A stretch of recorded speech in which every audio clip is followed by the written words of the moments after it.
Maggie Smith, Alan Bennett and Adrian Scarborough star in The Lady in the Van by Alan Bennett.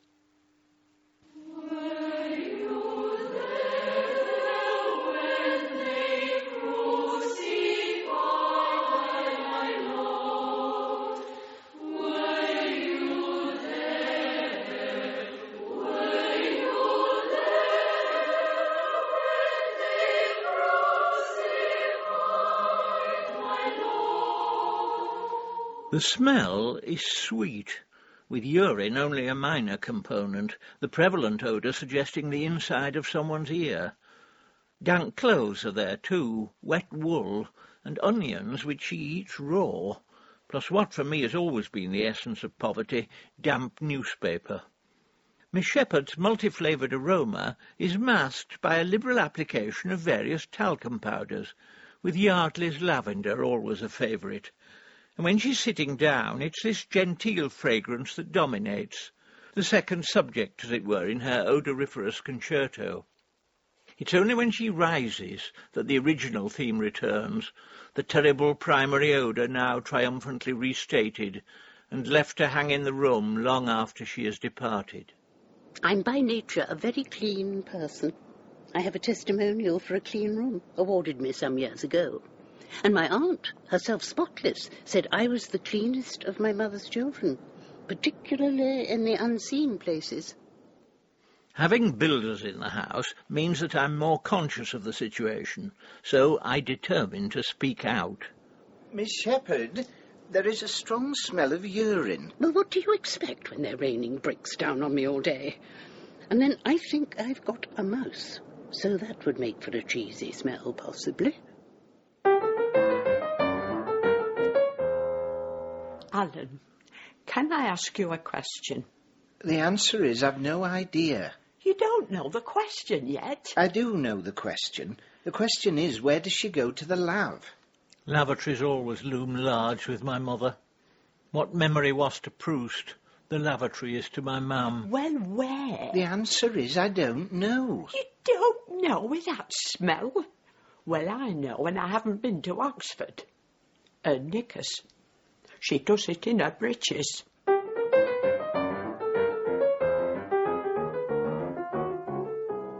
Cut to 5 years earlier.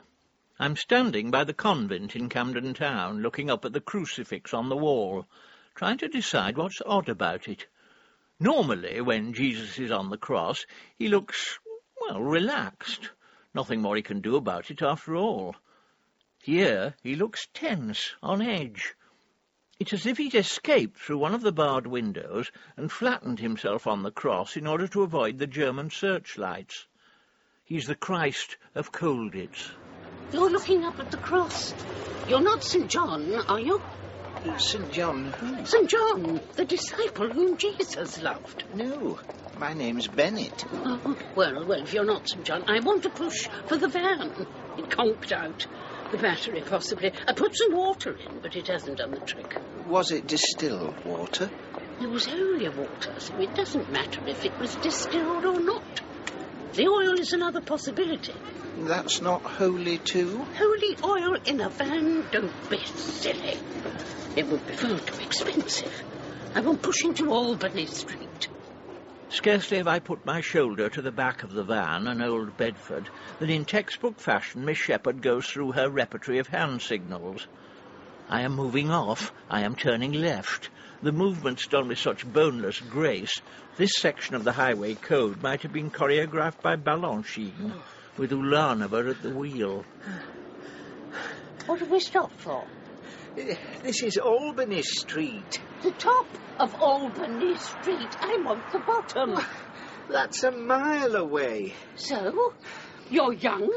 I'm in dire need of assistance. I'm a sick woman, dying, possibly. It's too far. You're wicked. You thought I was St. John. Anybody can make a mistake. I like to keep a low profile. I don't want to take the eye of the police through being stationary on the carriageway. You can park anywhere. Which you could, of course, in those unpenalised days. Where do you live? Just along the road. I could park there. I'll help push you down Albany Street. And out of my life, I thought. Were I a proper writer, I would welcome such an encounter as constituting experience, but I have no curiosity. True, I've started noting down the odd things people say, but contact with the actual creatures themselves I keep to a minimum. Meanwhile, I seem to be buying a house. It's a pretty house, and smaller than ours, of course, but you're unattached. No, it's attached to the house next door. No, I meant you. You're single. Oh, yes. Yes. Sickert once lived in the street, apparently. Dickens' abandoned wife. And in one of the houses, I believe someone was murdered. Now it's the usual North London medley. Advertising, journalism, TV, the odd architect. Dare one ask how much? Well, there's no back garden. We do have a back garden. And a front, of course. Quanta costa? £11,500. Oh, my God. I know. Such a shame you've had to come in at the top of the market. Tragic. The van at the top? The woman. Yeah, she seems to have settled outside number 42. Do they mind? Well, I hope not. I like to think this is a community.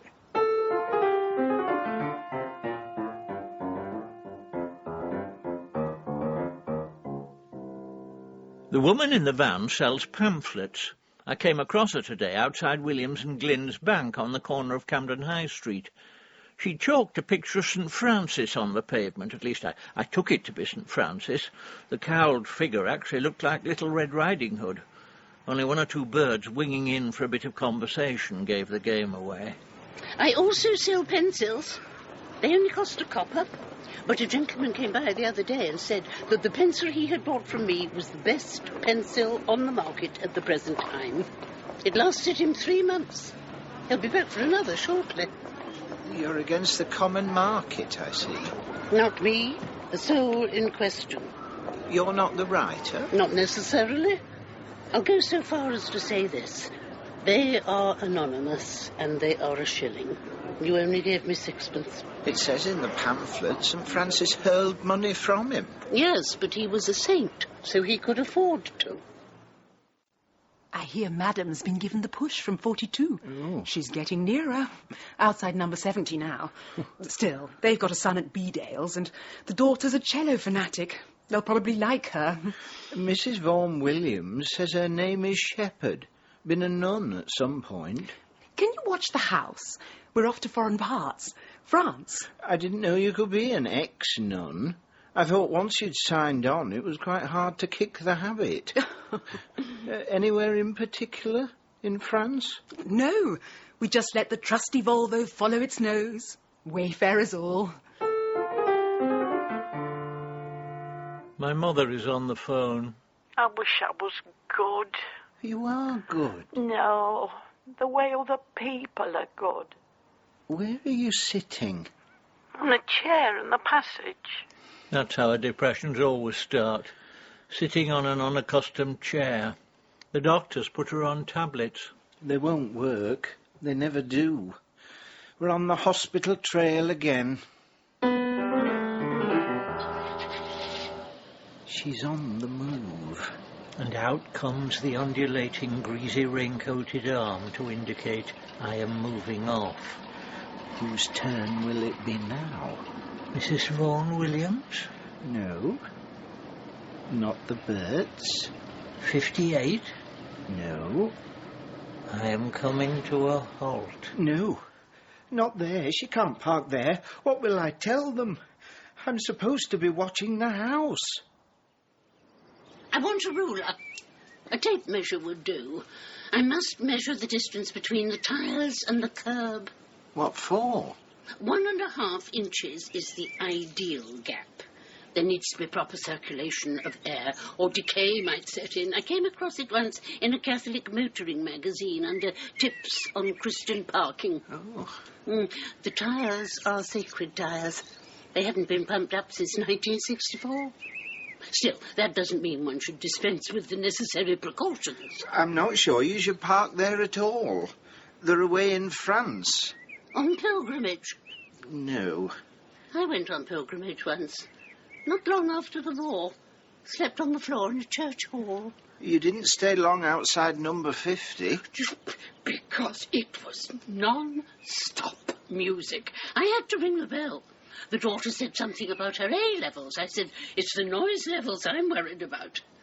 They're not musical, are they? Who?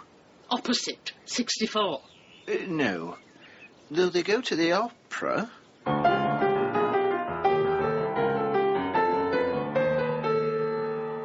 I was out when she moved down.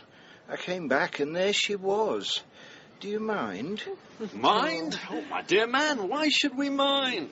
We can only be grateful you didn't land us with squatters. Oh.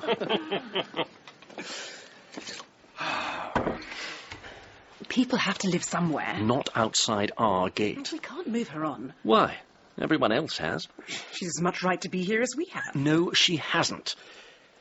Still, I suppose we shan't be here forever. I see this as just the first rung on the ladder. I can't work.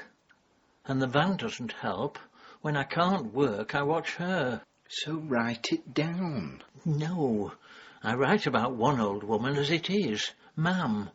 The last thing I want to do is write about another. Besides, tramps these days need to be taken with a pinch of salt. Goddo has a lot to answer for. With their gnomic wisdom and obligatory truth-telling, the vagabond these days is rather overdone. The threadbare somewhat... Threadbare? Oi!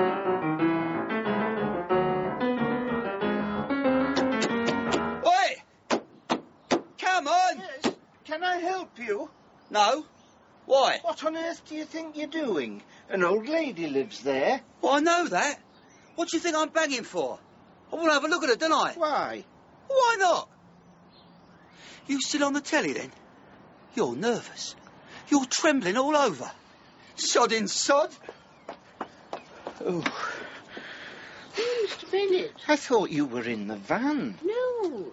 I was in the terrace on the pavement. The air's better there. Somebody's been banging on the side of the van. Oh? Well, what did he want? I don't know what he wanted. Thumping, probably. He wasn't a Catholic gentleman of refined appearance. No, he was a lout. He may have been wanting a pencil. Or a pamphlet, possibly. When you provide a service, you do get these callers. Miss Shepherd, this was a hooligan. Some people might say I was a tramp. It's just want of perception. You rub people up the wrong way. You should be like me. Take people as they come. Miss Shepherd, I'm Jane, the social worker.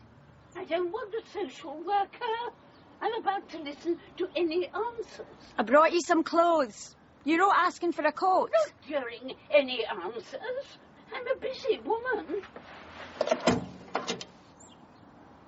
I only asked for one coat. Well, I brought 3, in case you fancied a change. Where am I supposed to put 3 coats? Besides, I was planning on washing this coat in the not-too-distant future, so that makes 4. My wardrobe's driving me mad. This is my old nursing Mac. I have a Mac. Besides, green is not my colour. Do you have a stick?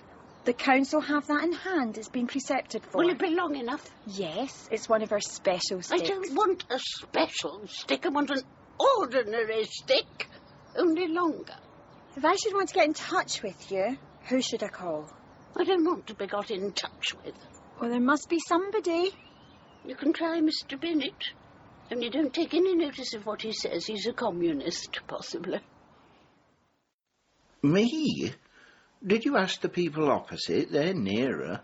They said they didn't relate to her. You were the one she related to. Is that what they said? Related to? No, that's me. They said you were her pal. She was your girlfriend. They didn't mean that, obviously. No. She seemed very understanding, the social worker. Not understanding enough. I asked for a wheelchair. What does she get me? A walking stick. Well... Doesn't matter. I may be going soon. Where to? Bodmin, possibly. Or Hounslow. I'm undecided. Oh, Mr. Bennett, I saw a snake this afternoon. It was coming up Parkway. It was a long, grey snake, a boa constrictor, possibly. It looked poisonous. It was keeping close to the wall and seemed to know the way. It looked as if it might be heading for the van. Mr. Bennett, I thought I'd better tell you, just to be on the safe side. I've had some close shaves with snakes. I do not believe in the snake, let alone the purposeful glint in its eye, but I do not say so. And when I find the next day that there's been a break-in at the pet shop in Parkway, so there may have been a snake on the run, I feel some remorse.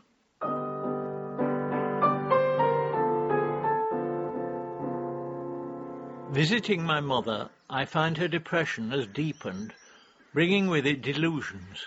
Alan. What? Come down here. What for? There's some massive birds on the wall. There never are. There's nothing on the wall. You're imagining things. There are. And there were, lined up on the garden wall, 4 peacocks from the estate. So, boa constrictors in the street, peacocks on the wall, it seems that both at the northern and southern gates of my life stands a deluded woman. Except you just said they aren't. Aren't what? Deluded. Well, not in this particular instance. And they're not the same, Alan. Ma'am and Miss Shepherd. No, Alan, they're not. But they are both old ladies. So who better fearlessly to chronicle their intrepid lives than me? That appears to be my niche, apparently. Old ladies are my bread and butter.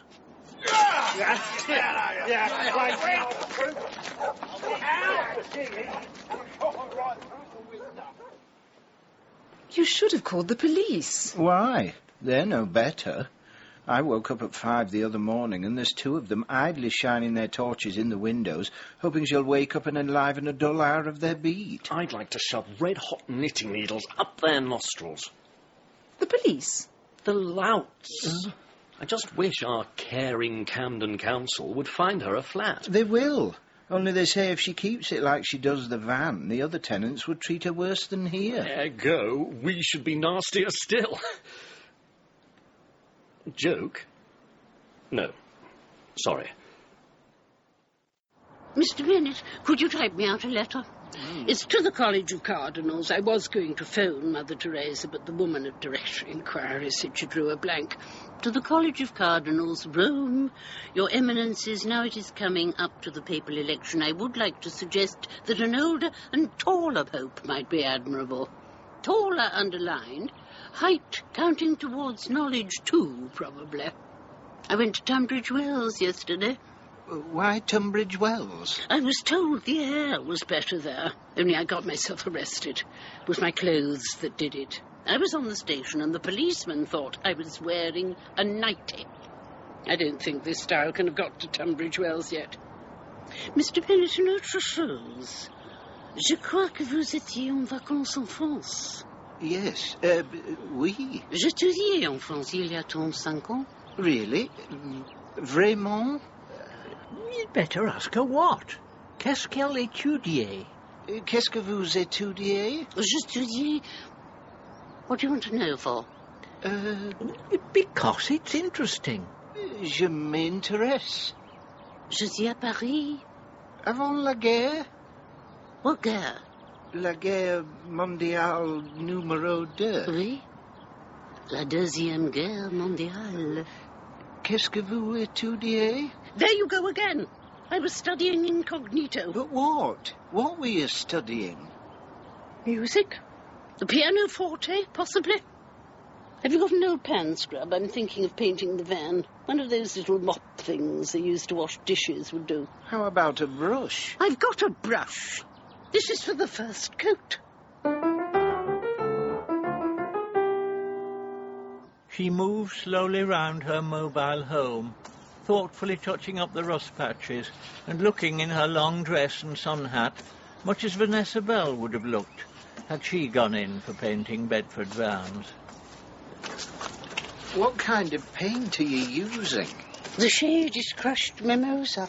But it's gloss paint. You want car enamel. Don't tell me about paint. I was in the infant school. I won a prize for painting. But it's all lumps. You've got to mix it. I have mixed it.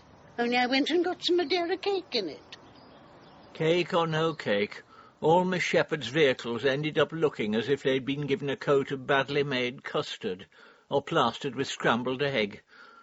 Still, there were a few occasions on which one saw her genuinely happy, and one of these was when she was putting paint on, which she applied as Monet might have done, and in much the same tones, standing back to judge the effect of each brush-stroke.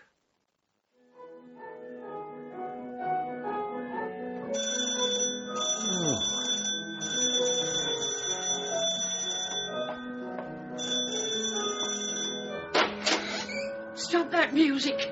Stop it this minute. Why? What do you want? Stop that music. All right, all right. There. You've been away. Yes, in Yorkshire. I've been over several times. It's urgent. I want you to write, asking for special consideration because I'm disabled.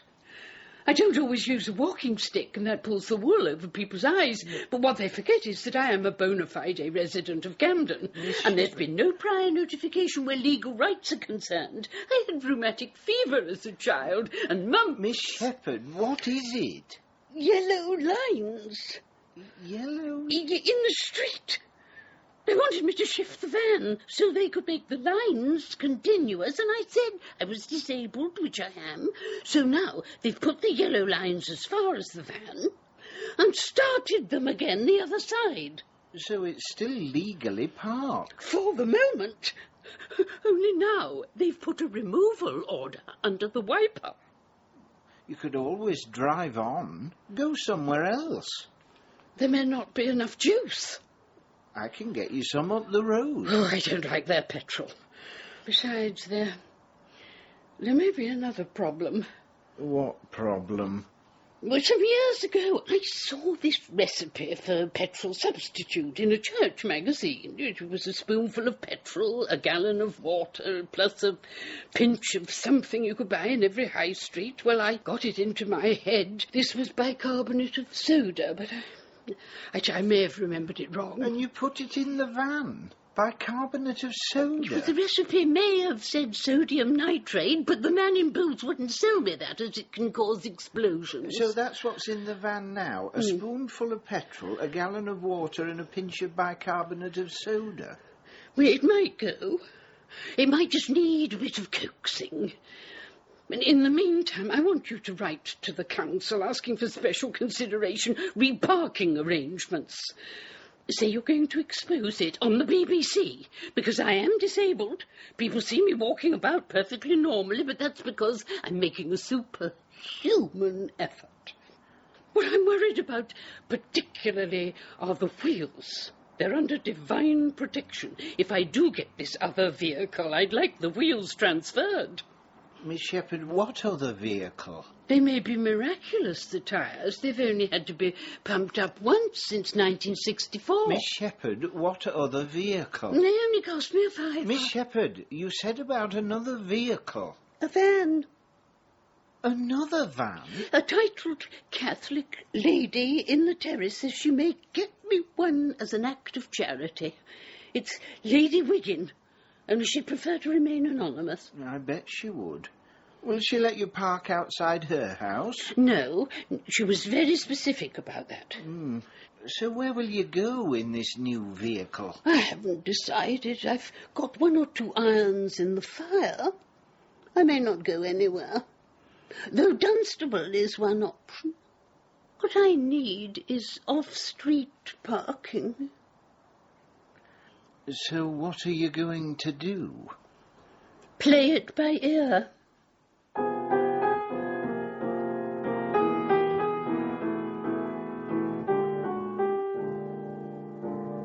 The question now arises, how did she end up in the garden?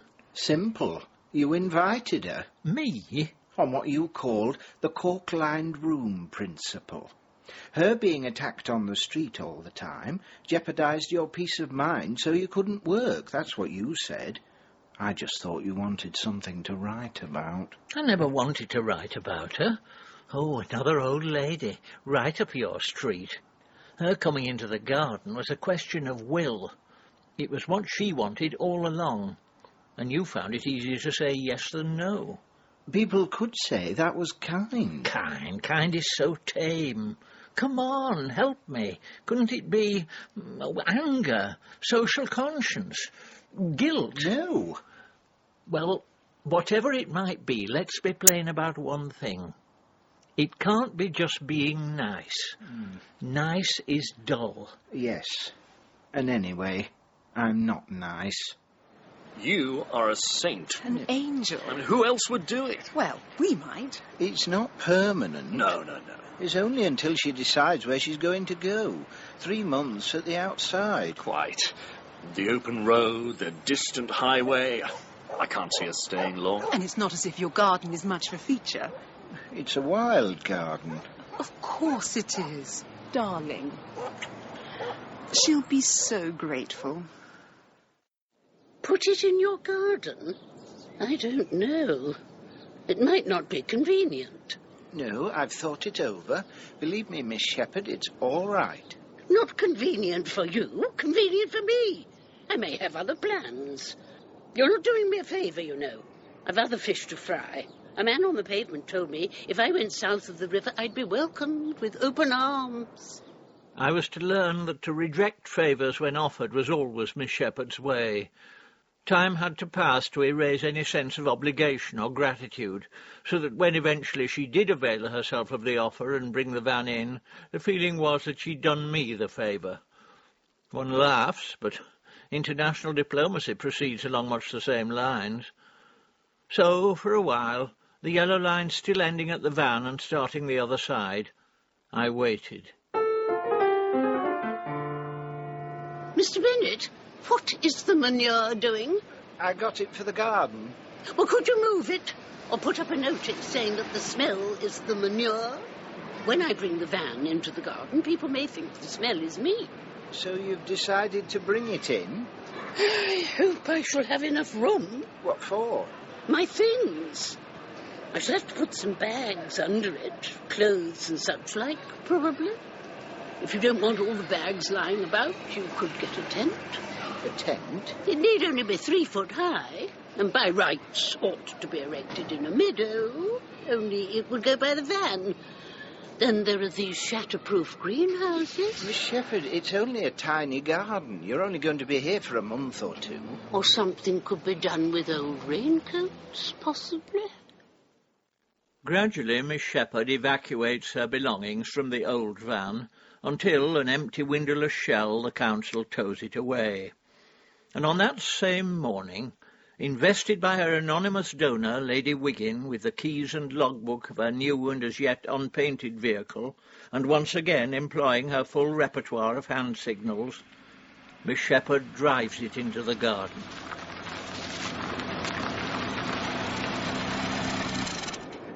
Have you put on the handbrake? I am about to do so. Whereupon she applies the handbrake with such determination that, like Excalibur, it can never afterwards be released. Sometimes, when the light is on, I get a glimpse of Miss Shepherd praying, and it's seldom a tranquil or a meditative process. The posture of her prayers is more Muslim than Christian. She sits on her haunches, her head bent forward, almost touching her knees, and the fervour of her intercessions rocking her to and fro. And she prays as combatively as she talks, banging her fist into her hand, mouthing fierce words. God, I feel, as much on the receiving end as I am.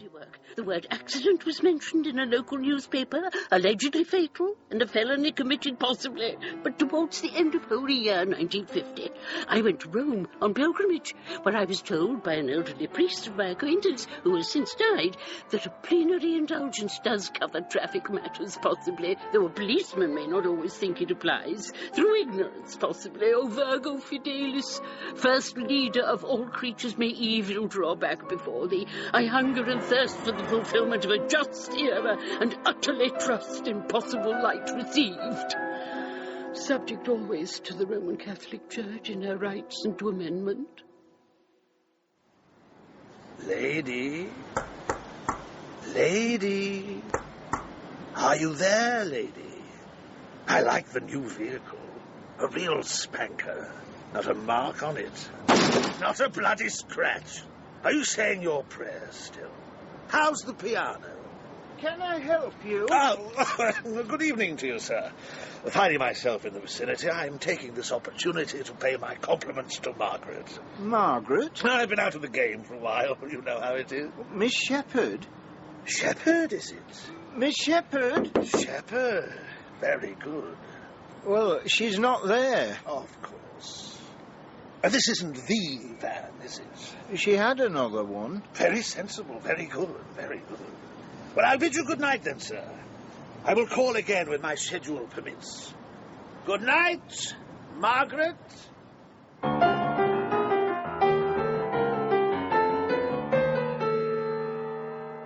She'll be wanting to move in next, said my mother. I got a whiff of her when I came in. It's a right nasty, bad dishcloth smell. Well, she's in the garden next, it'll be the house. I mean, what will folks think? This is London. Nobody thinks anything. An educated woman and living like that. Mind you, you're going down the same road. Me? No cloth on the table. No holder for the toilet roll. Given time, I could have this place spotless. You've got a home. You wouldn't want to live here. Oh, yes, she would. Where does she go to the love? It's something to do with plastic bags. What sort of plastic bags? Stout ones, I hope. Do you want to meet her? No. With her being educated, I shouldn't know what to say. Give us a kiss. When will you be coming home next? Soon. Soon. The thing is, I keep seeing a car in the car park. That's slightly to be expected, isn't it? At night. Watching. Are you taking your tablets? Oh, when I remember. She should be in a home. Where does she go to the lab? I told you. Looked after.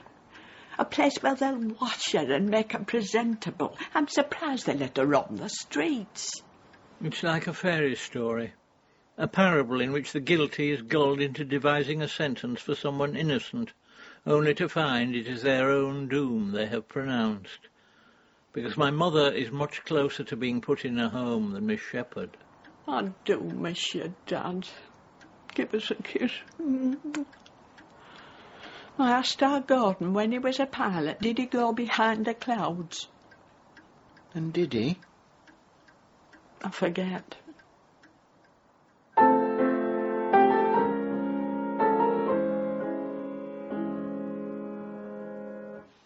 Mr. Bennett, I've worked out a way of getting on the wireless. You asked the BBC to give me one of those phone-in programmes. Something someone like you could get put on in a jiffy. Then I could come in here, take the calls in the house. I could be called the lady behind the curtain, or a woman of Britain. I see the curtain as being, well, here, possibly. Some greeny material would do. Well, I thought this was a phone-in. Well, it's radio. There's no need for a curtain at all. Yes, well, we can iron out these hiccups when the time comes. Oh, and Mr. Bennett, in case I'm attacked again, I've got this new alarm system. Well, I shall never hear that. You will. It's like bats, possibly. Once you've had it a couple of times, your ear will get attuned to it. Why is it that both the elderly women in my life want to move in on me? Well, they don't like the single life, women. You see, Alan, one of the functions of women is to bring an element of trouble into the otherwise tranquil lives of men. Oh. Mr. Bennett, when I'm elected Prime Minister, would I have to move into Downing Street, or could I run things from the van? I believe Downing Street is customary. I could park it outside, I suppose. Does Downing Street have parking restrictions? I imagine so.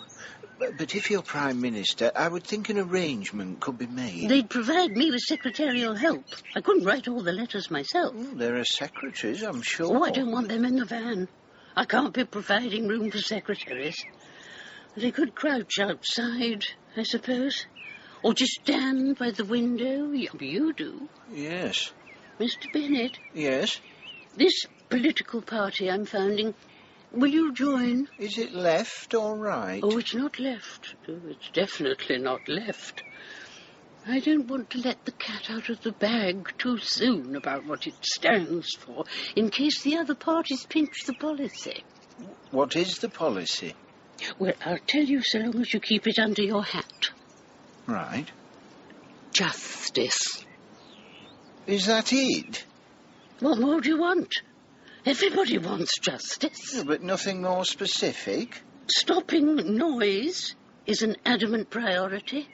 Fidelis Party, servants of justice, would jump heavily on drivers making a noise in the evening. Law's re-inebriation is another plank of our policy. And the able-bodied young called to lessen their occupation with non-mattering things. Plus, and this is crucial, plus the provision of electric chairs. Capital punishment? No, well, yes.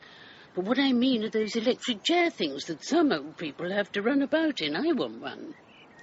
Who's going to be in it, the party? What's it called? Fidelis Party, Servants of Justice. Well, everybody, once they know what it's for. But you won't tell them what it's for. I will in due course. It's such a vote catcher, I have to be careful. Who are the founder members? You are, for one. Then there are one or two elderly nuns, I know. There's Mrs. Vaughan Williams up the street. There's the man where I buy my batteries, possibly. He's always very civil. And the gentleman who used to come to me for pencils. Though I haven't seen him lately. I hope he's not dead. He may just have gone over to Barrow's.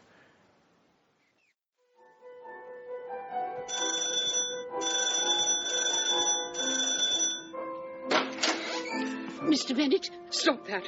Stop that this minute. Stop what? This, the music. I'm a sick woman. Why? It's not loud. You can hardly hear it. I don't want to hear it. I don't want to hear it at all. Well, tough, because I do. Taking you along, turning you over. No. Don't you like music? What's that got to do with anything? What I like? Just turn it off. I thought the Virgin Mary liked music. Not played at that pitch. Besides, I've got work to do. I'm preparing my manifesto. Mr. Bennett? You know you said I wouldn't be able to get nomination papers at the town hall. I didn't say you wouldn't be able to get them. I said there might be a problem. Mr. Bennett? Yes? There wasn't a problem. You always say there's going to be a problem, and there never is a problem. This is true. Miss Shepherd is always mysteriously effective in dealing with officials. Every year she manages to persuade the post office to renew her vehicle licence, for instance, though she's no insurance and never submits it for MOT. This success with officials I put down either to her persistence or to their good nature. She puts it down to the intervention of the Holy Ghost. In fact, it's none of these.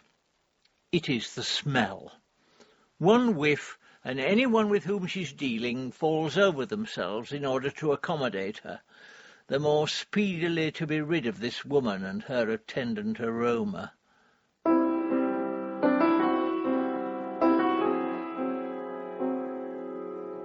Mr. Bennett, did you get any more signatures for my nomination? I'm afraid I didn't. Well, don't bother. I ran into the Virgin again this afternoon. She was standing outside the post office in Parkway. She said 3 words, watch and pray. You weren't waiting for a bus, were you? What she was meaning is that we should call off the election campaign for Fidelis Party. Why? It may be Mrs. Thatcher is turning out better than the Virgin expected. She has a low, quiet voice. Mrs. Thatcher? The Virgin! Leading from the front, Mrs. Thatcher is, of course, in the van too, and one, in my view, just as full of garbage as the other. Though the far-fetched notion of a van parked in Downing Street, with cabinet ministers meekly queuing at the window for instructions from a wayward and ill-tempered woman, would come in the course of the 80s to seem not unrelated to the truth. Still here, I see, lady. What's your name now, Margaret? My name's Mary. Go away. Mary, is it now? Mary what? Mary what? I'll call the police. You've changed your tune, you two-faced pest-howl. Because my understanding was that calling the police is just what you didn't do. Apropos of which, I think, madam, another contribution is due. Hey, up! What the bloody hell's that? I'm alerting the homeowner. What's going on? Good evening. Good evening to you, sir. What's all this din? No din, sir. Margaret and I were just taking a stroll down memory lane. You came before once. I may have done, sir, I may have done. I had probably been attending one of my places of work. He was banging. It's so seldom one gets to the metropolis. One spends one's time making the round of one's acquaintances, checking which are still, as it were, at their posts. Like Margaret here. Margaret to me, that name is very distinct. Friends need to be periodically reminded that one is still extant. Mending fences, I believe it's called. Not by banging. He was banging. A thankless soul, and not over salubrious. To be quite honest, I don't know how you can stand the Susie Wong. I thought your name was Mary. It is. Why does he call you Margaret? He's taken too much to drink on an empty stomach, possibly. Because I put Mary on the census form and Shepherd. That's right, isn't it? Oh, yes, yes. Mary Shepherd? Subject to the Roman Catholic Church in her rights and to amendment, yes. Mr. Bennett? The alarm? What about it? Well, you said you wouldn't hear it. You did hear it. It's obviously not her name. Mary Shepherd is not her name. She's changed it. Not that I blame her. I'd change mine if I could. Alan? Everything I've written has been an attempt to give some flavour to my name. Alan. It's got as much flavour as a pebble. Turn it up. No. Go on, Alan, go on. Turn it up. Louder. I can hear the music. I can hear it. Leave it on. Leave it on. How many more times? I can hear it.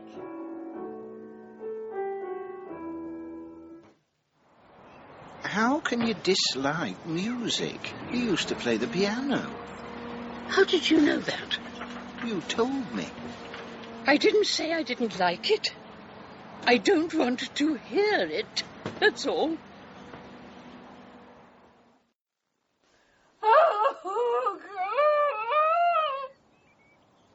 Does she speak now? Does she explain? She didn't. She didn't ever explain. No. But perhaps she should. People are waiting at bus stops, and here is a soul in torment. I was once left alone in a room at the convent. They didn't leave novices alone normally. I think the other novices had gone to the school to be vaccinated, whereas I had been vaccinated already. The room was where we had hymn practice and our milk when it was raining. And there was a piano there. I tried it and it was open. It wanted tuning, and some of the notes were dead. But it sounded more beautiful to me than any of the pianos I'd ever played. Then the mistress of the novices must have come in. Crept in, possibly, as I never heard her. And suddenly she shut the lid down on my fingers. Said that was what God wanted, and I'd been told before. I said, couldn't I just play some hymns for us to sing to? She said that was arguing, and I'd never make a nun if I argued.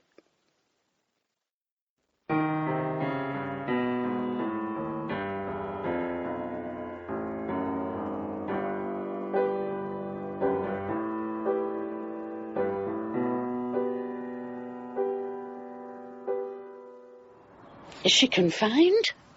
She's in hospital. Under lock and key?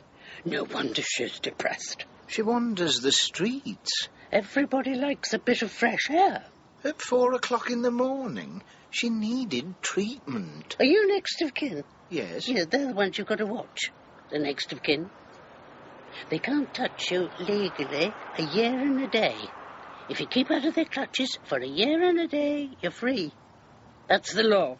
Miss Shepherd, she's not insane. She's depressed. With you trying to put her away, I'm not surprised.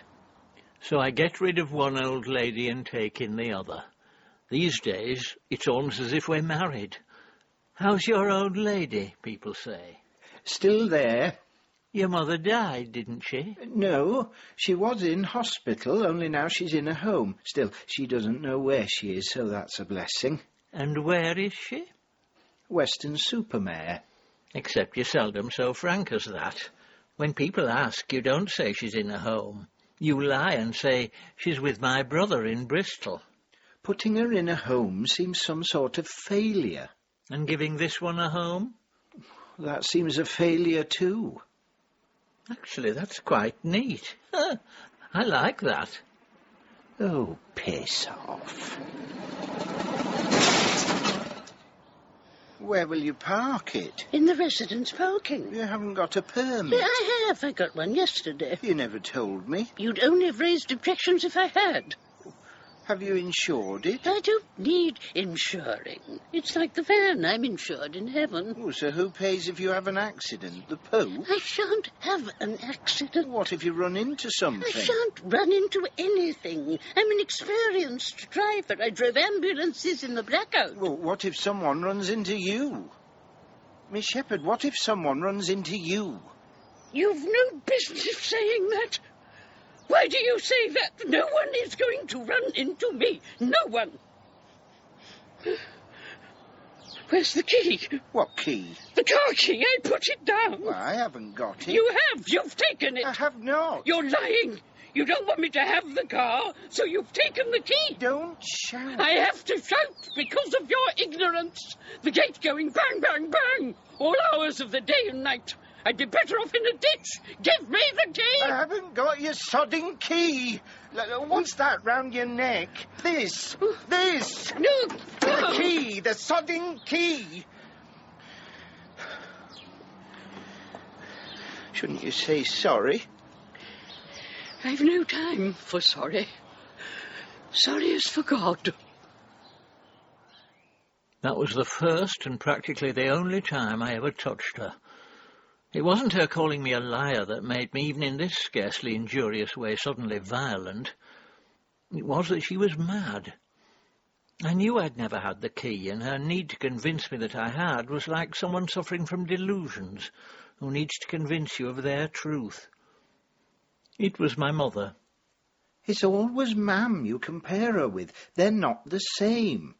I don't like them even sharing the same sentence. Miss Shepherd is painting her new vehicle with what seems not so much a brush as a hard stick, and looking in her peaked cap like one of those disconsolate German generals surrendering at Stalingrad. Mr. Bennett, I don't like the three-wheeler standing in the street. If you pushed the van in front of your window, I could get the Reliant in there beside it. There's tons of room. You mean I have the van and the Reliant? It would mean easier access for the Reliant from a coming and going aspect. Well, not easier access for me. I can only just get to my own door as it is. I've had guidance. That's where the Reliant should go, in terms of vandals, possibly. Guidance from whom? I'm not at liberty to speak. I think I may contact my social worker. What for? You always say you don't want the social worker. I've had guidance. She might help. I don't want a used car lot. She only wants the car to put her clothes in. It's just a second home. Do you have a second home? Well, yes, but not cheap by jowl with my first. Well, everybody likes to get out. You see, I've talked to Mary and she's been telling me Mary that... who? Mary. Your lady in the van. Didn't you know her name was Mary? I suppose I did. I always call her Miss Shepherd. We all have names. Now, perhaps if you called her by her name and she called you by yours. What's that? Alan. Oh, yes, that. Alan, Mary. You never know. It might be easier to talk things through. Through?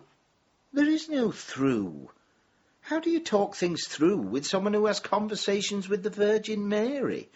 You talk things through with Isaiah Berlin, maybe, who, in comparison with Miss Shepherd, is a man of few words, but you do not talk things through with her because you don't get through.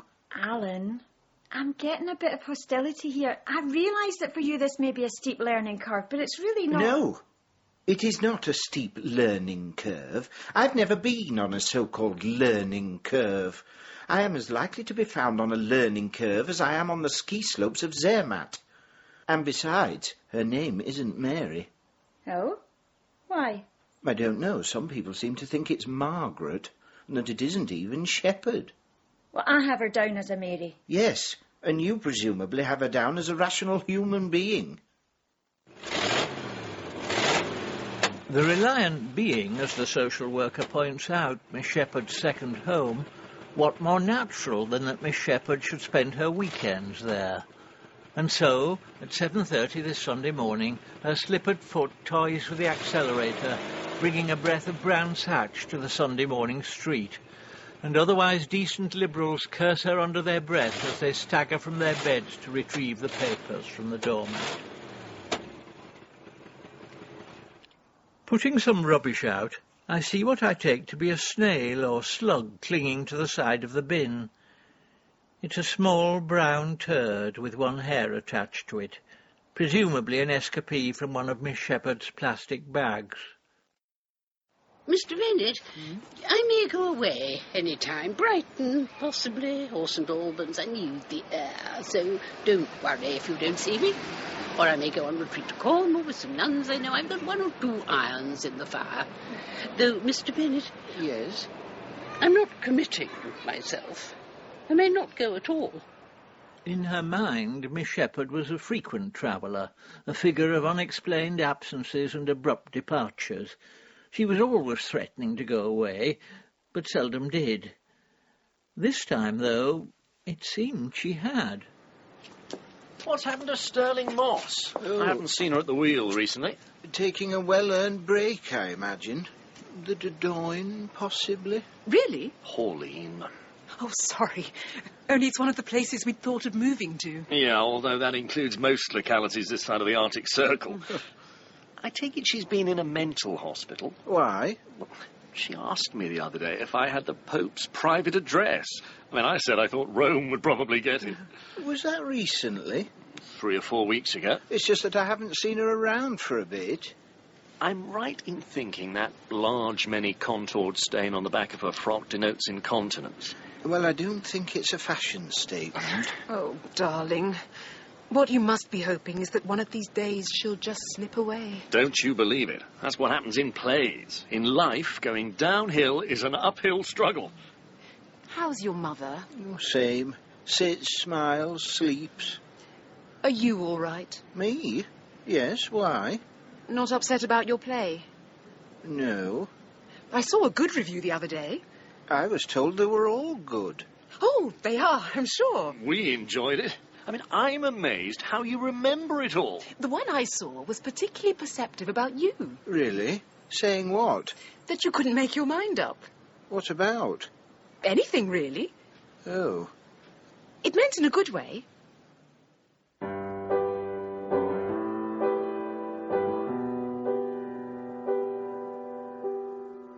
I think she's either dying or dead. No, she's away. Miss Shepherd? Miss Shepherd?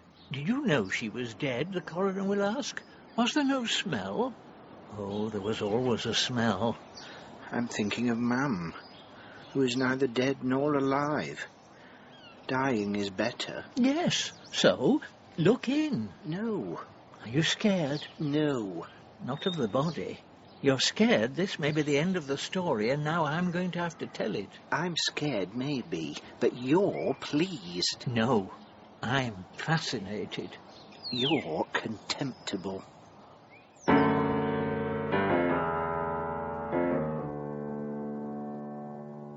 I think of her at the wheel of her khaki ambulance, dodging the craters and the heaps of rubble, seeing the dusty dead brought out, and kneeling sometimes in packed churches, sitting around in the canteen waiting for the siren to go. Love once, even, maybe. The time of her life. No, there was never love. But the soul in question, frustrated in her vocation through want of seeing by the sisters, has loved thee, and striven to serve thee as a nun on her own, as it were, solo, living under a rule with diet restricted. Her cell, this van, sustained only by supplementary benefit and the sale of the occasional pencil. If sin there was, it was by omission only, as on the day in question the lady seller was stationary in her vehicle, and scrupulous as thy servant has always been in the employment of hand signals and the correct use of the mirror. Nevertheless, the young man in question, through having had too much to drink on an empty stomach possibly, contrives to collide with the van, as was claimed, fatally. The lady seller was blameless, though she did make her confession later. In France, it was. And even if the priest was well stricken in years and deaf, he did understand English, possibly. And even if he didn't, being a consecrated priest, the words of his mouth alone would suffice to absolve me, the lady seller, of this offence, of which, in any case, she is innocent, not only by the laws of God, but also by the highway code. Blessed Mother, untaint me of all sin, so that I may stand before thee undefiled. Lord, have mercy. Christ, have mercy.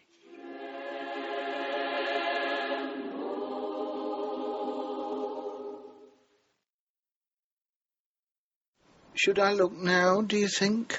Oh, it'll wait. Besides, it's too dark. Tomorrow will be better. Perhaps then you should take some photographs. Of the van?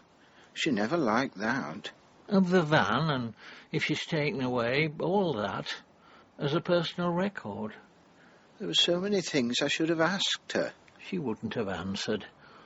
Still, now she's gone, you can make it up. Invent. You see, Alan? Yes, Alan? You must learn to lie a little. People like it when you lie. Do you want to go to bed? Why not? Though, you know this is only a metaphor. That's what they all say.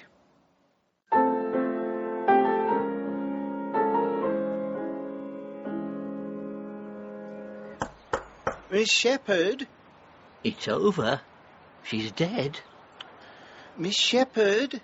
Go on, open the door. Hold on. She's either dead or she's in a coma. Give over. This could be really sad. No, I can't wait. Oh. What are you doing? Oh! Looking at my things. Well, I thought you were ill. Dead. Dead? Dead? Me? You were concerned. Yeah, I was concerned. You were nosy. Well, I hadn't seen you. Of course you hadn't seen me. I told you I was on retreat. I'm not dead. You'll know when I'm dead. I'm sorry. Though you're not, are you? I didn't know it was just a retreat. I thought she'd abandoned the struggle altogether. Me? Dead? Anyway, think of it as a dry run. After all, one day it'll happen. I shan't die in a hurry, I can tell you. And she didn't. So, for the time being, years even, we went on much as before. How's your mother? The same. Doesn't remember me now. I'm not surprised. Doesn't see you very often. Will you write about me? I don't know. She never said this. So?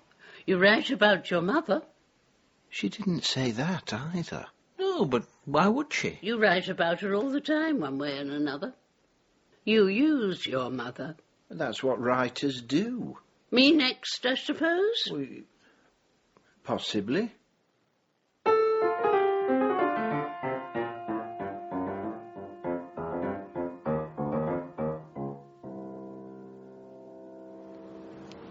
Mr. Bennett, where have you been? I've rung the bell twice. Seeing my mother. How is she? She's very poorly. Yes, well, I've not been well again myself. She's in a coma. Probably just having 40 winks. Miss Shepherd, she is dying. Can't be doing with company, probably.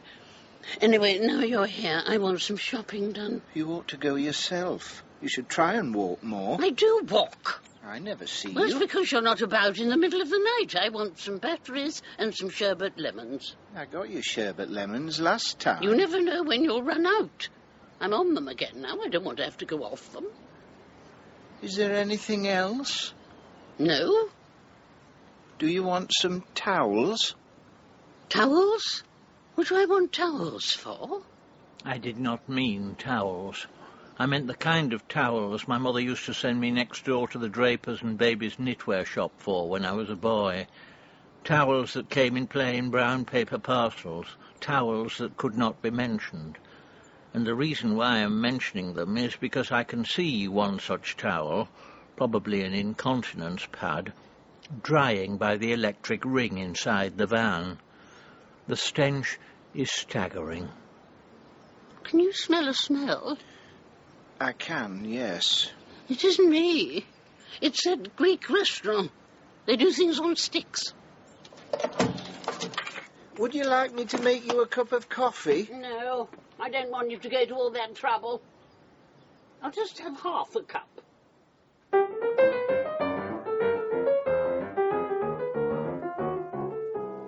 I've talked to Mary.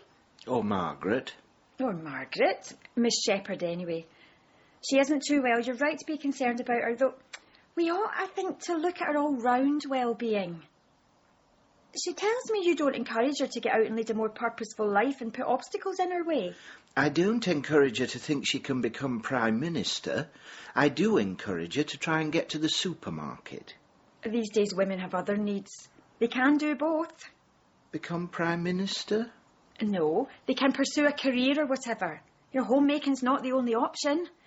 You see, a carer will often feel that he or she has the right to dictate... Excuse me, may I stop you?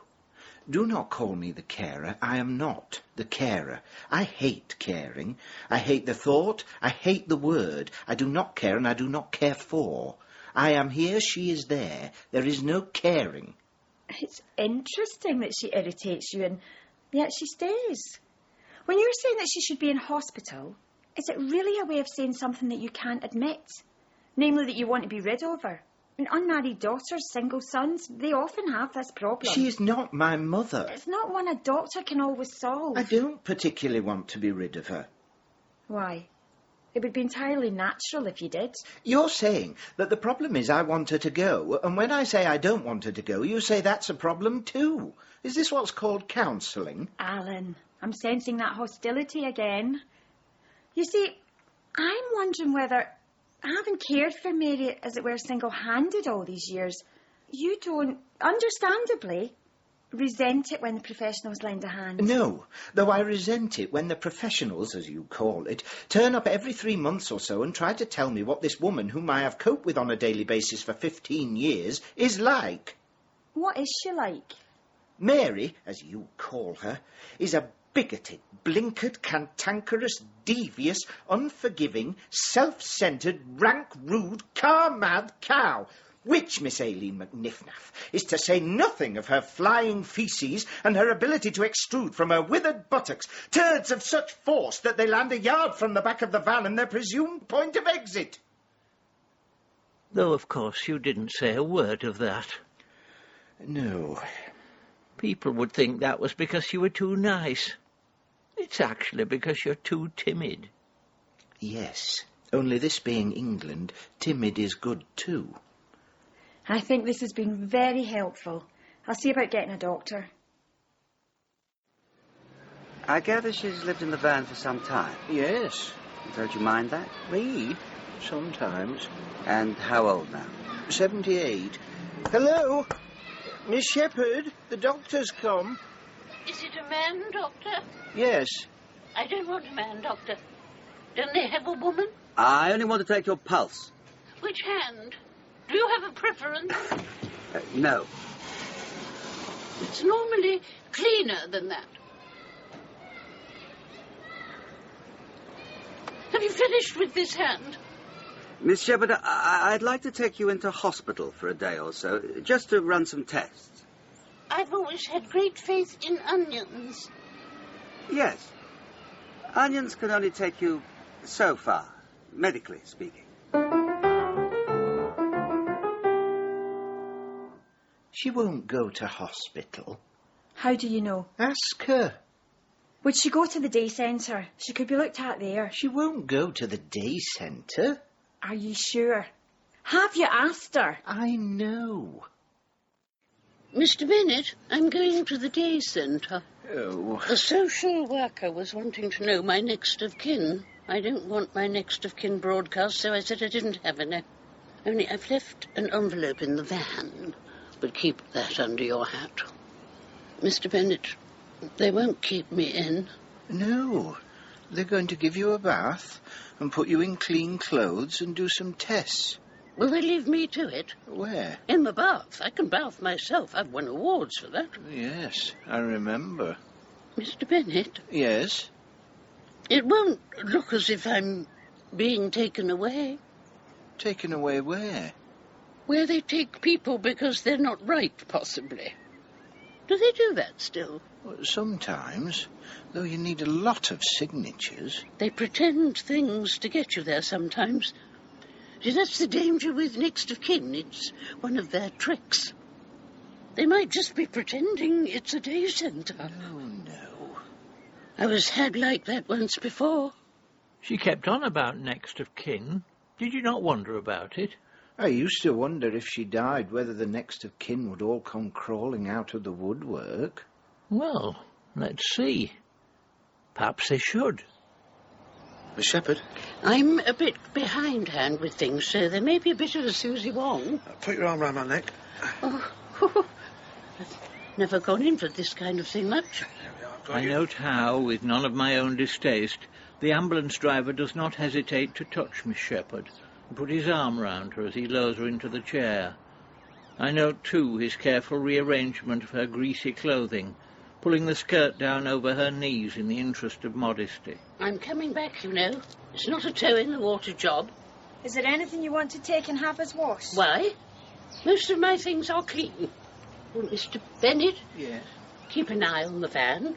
It's got all my papers in it. And if I don't like it, I can come back. Of course. I'll just take you to the ambulance. I was an ambulance driver myself once, during the war. Oh. I knew Kensington in the blackout. The chair goes up on a lift, and in this small ascension, when she slowly rises above the level of the garden wall, there is a vagabond nobility about her. A derelict Nobel Prize winner she looks, her grimy face set in a kind of resigned satisfaction. Could we do that again? I'd like another go. When you come back.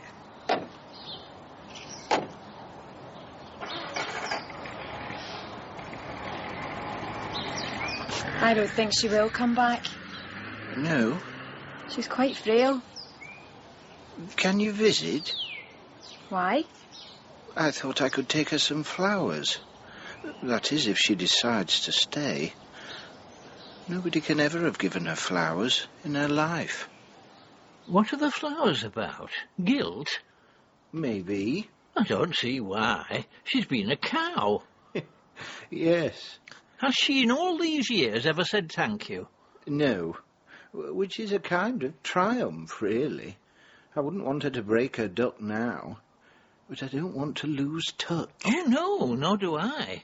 I want to follow her to the finish, wherever that might be. That wouldn't be guilt. Oh, God, no. That, one must hope, might be art.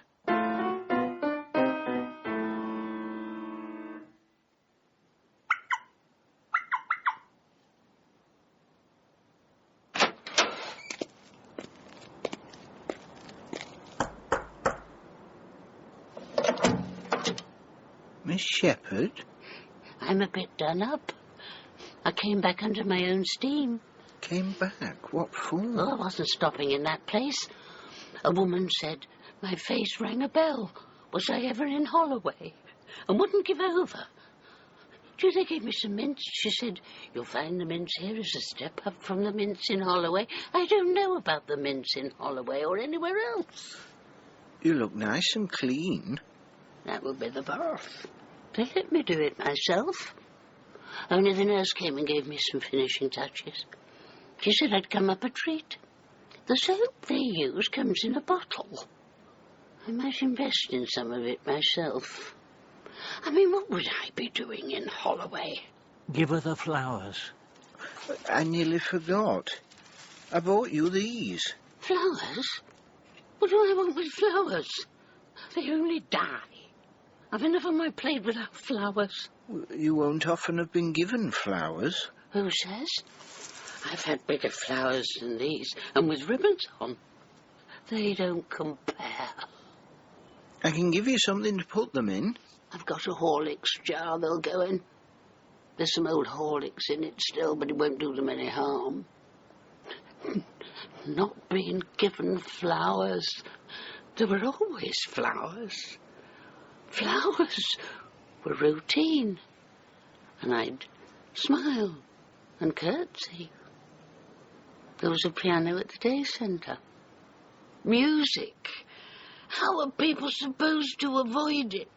Do you want to avoid it? The soul in question was instructed to avoid it. Directions were given. Sacrifices made, possibly. It was my mother I got it from. She was keenly ardent in her appreciation of classical music. I was just a girl, though older than my years in point of knowledge known and seeings of the spirit, only I had it at my fingertips. I had it in my bones. No, it's not what it looks like, the piano. To the uninitiated, the notes look the same. To me, no. Different, all of them. I could tell them in the dark. I could play in the dark. Had to sometimes, possibly. And the keys were like rooms. C major, D major, dark rooms, light rooms, going up or down a step into another room. It was a mansion to me, music. Heard in the spirit, possibly. Only it worried me that playing came easier than praying, and I said that, which may have been an error. Said it to whom? My confessor. He said that was another vent the devil could creep through. I asked, was there a middle way? Before I sat down at the keyboard, I could possibly say, I dedicate this performance to God, or any saint my confessor might choose to nominate, because it was God-given. I knew that. He said God-given was easily mistaken for devil-sent. So he outlawed the piano, forbade the music generally, said that dividends would accrue in terms of growth of spirit. Which they did. They did. I was good enough to be on the wireless, earn a living. Offer it to God, Mary, offer it to God. Cortot, Alfred Cortot. Have you heard of him? He was famous. He was my teacher. He was your teacher? How's your mother? The same. Still in the coma? No. Just having a bit of shut-eye. People do. Say good night. Good night. True to form, she does not reply.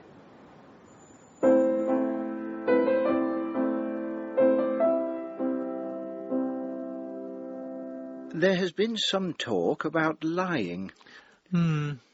Still, I do not lie when I say that it was on the morning after Miss Shepherd returned from the day centre, when she lay in the van, her hair washed and braided and between clean sheets, that in that same morning comes the social worker into the garden bearing clean clothes, linen and ointment, and she knocks on the door of the van.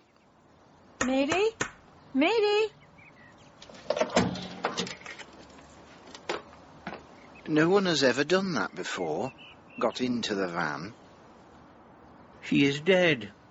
It is a van no longer. It is a sepulchre. Even now I do not venture into this evil-smelling tomb, but just glimpse her neck stretched out across the new clean pillow, as if ready for the block. I feel cheated that the discovery of the body has not actually been mine, and that having observed so much for so long, I'm not the first to witness her death. Now, in quick succession, comes the doctor, the priest, and men from the undertakers, all of whom, this bright spring morning, do what no one else has done for 20 years, namely, without pause and seemingly without distaste, step inside the van. Her Rambo cap, 2 bottles of Woodland Glade moisturiser, and after bath splash. Many packets of options, which ought to be a business magazine or a brochure of leisure opportunities, but is actually an incontinence pad. Many nasty spotted creeping insects. And a note. Please arrange funeral, in brackets, if needed. But no envelope, no next of kin. But there is money. Round her withered neck a bag containing £500, bank books and building society deposits to the tune of £6,000, and trodden into the layers of sodden, urine-stained newspaper and old clothes that carpet the van, there's another £900.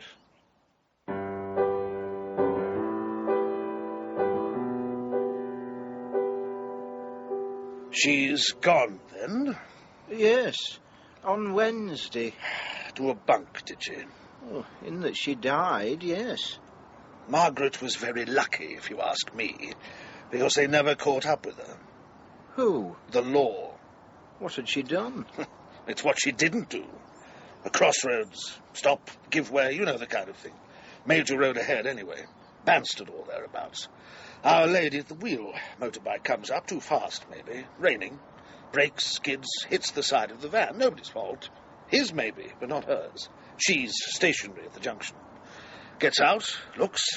He's dead. Only young. Dead on the road. Thinks, licence? No. Insurance? No. Sees it all coming. So, in a moment of panic and sin, our holy lady drives off, skedaddles, does a bunk. A boy dead on the road, and she buggers off. And thereby, you see, committing felony. And you, too, of course. This was an offence, harbouring a felon.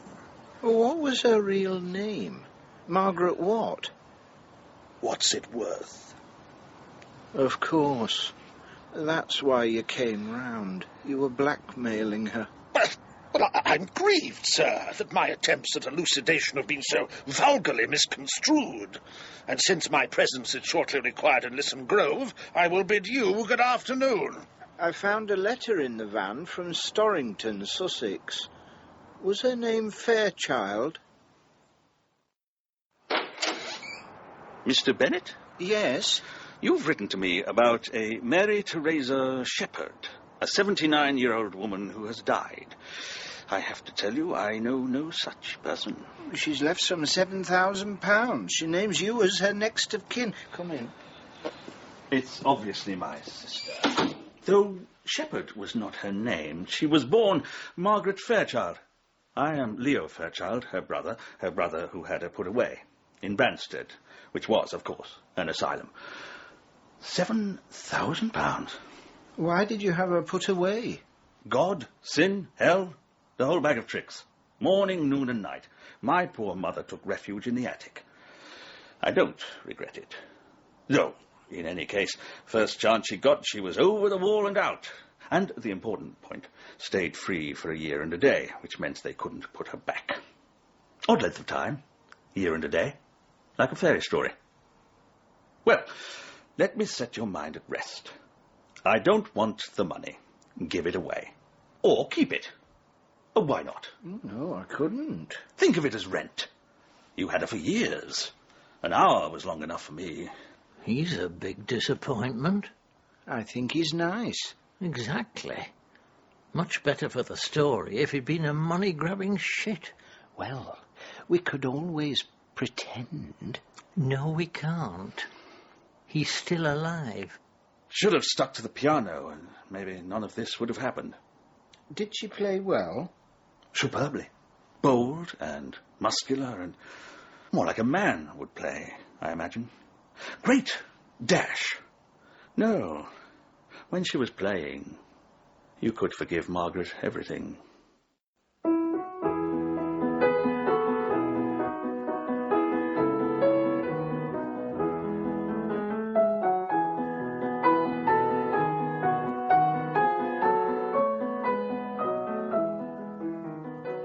Years stood on my doorstep, she was all the time on the run.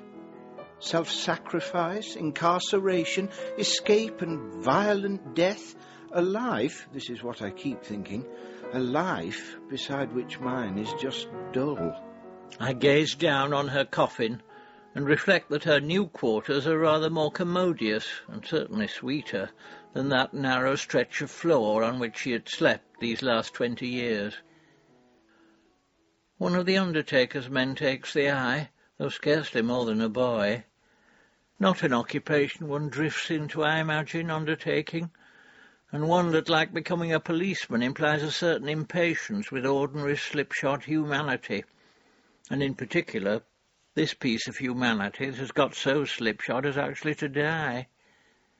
The object of my speculations looks at me briefly, and were I Joe Orton, I reflect, I would be able to turn even this bored, impersonal glance across a grave to some sexual advantage. Orton would have found some excuse to absent himself from the graveside a while, have a Jimmy Riddle in the bushes and a quick funereal feel. Excuse me? I'm supposed to be the centrepiece here. You should be fighting back the tears, not eyeing up the talent. Well, it's a thought. I could bring her back. What do you think, Alan? Well... Oh, hello. Two of you now. Is that because you're in two minds? Yes. No. I've been wondering, would either of you object if the van were to become a place of pilgrimage, possibly?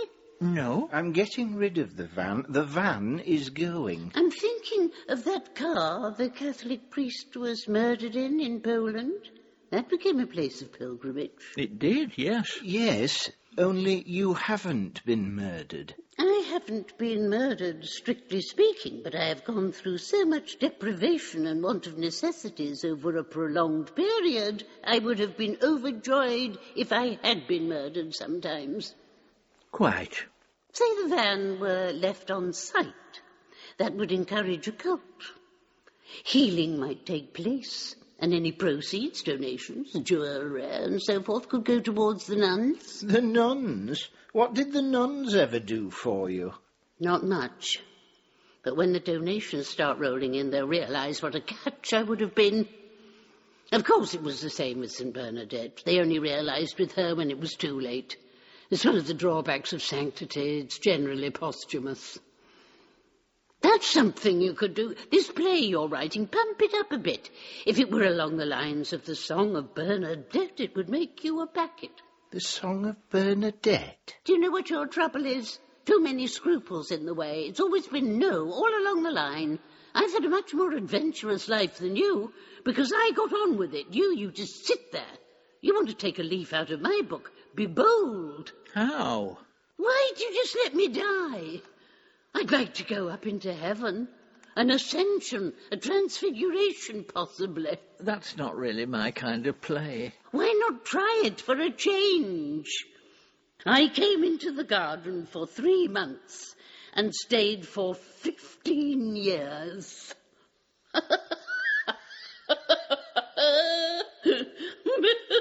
Mr. Bennett? Yes? Do you know what that is? No. It's the last laugh.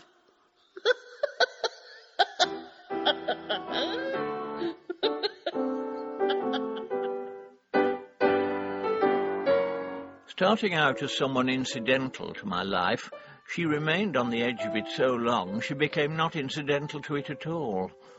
In accommodating her and accommodating to her, I find 20 years of my life have gone. This broken-down old woman, her delusions and the slow abridgment of her life with all its vehicular permutations, these have been given me to record as others record journeys across Tibet or Patagonia or the thighs of a dozen women. Actually, her only permanent legacy is moths, or moth as the upper classes say. Moths, which I thought went out with my childhood, Mr. Attlee, utility furniture and cremola pudding, now infest my home and the houses of all my neighbours. Their eggs like a smudge on the fabric, clustered on the edge of the papers that I sift through for this play. I suppose I'm in it. Well, what do you think? Look, this has been one path through my life, me and Miss Shepherd, just one track. I wrote things. People used to come and stay the night, and of both sexes. What I mean to say is, it's not as if it's the whole picture. Lots of other stuff happened. No end of things. Everybody knows that. Well, and that's true. I'm not making it up. Of course you're not.